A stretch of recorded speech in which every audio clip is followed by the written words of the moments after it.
Thanks, Nina. I'm Alan Sinclair with the news from South today.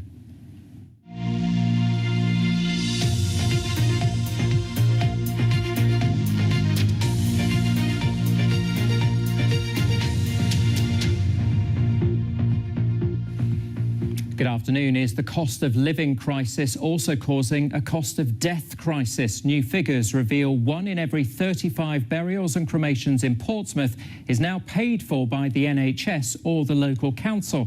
In Southampton, it's up to 1 in every 38. The public purse has to foot the bill when people die in poverty or without relatives who can afford to cover the cost.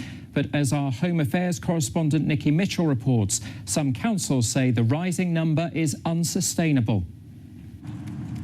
Inside this simple coffin lies the body of an elderly man. Previously known as paupers' funerals, taxpayers have to foot the bill when people die in poverty or without relatives who can afford to cremate or bury them. This service in Bournemouth was paid for and organised by the NHS. It's not a case of fault or that they've just isolated themselves. There have been very genuine stories, and this is what I think's amazing, is that you find out that there are amazing stories behind every person. Everybody is unique.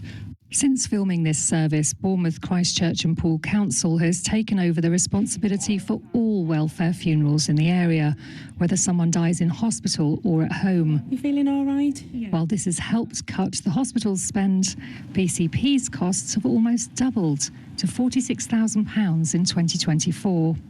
It's not just about the money, it's also about the time and effort that's going into organising these funerals by local authority workers and within the NHS.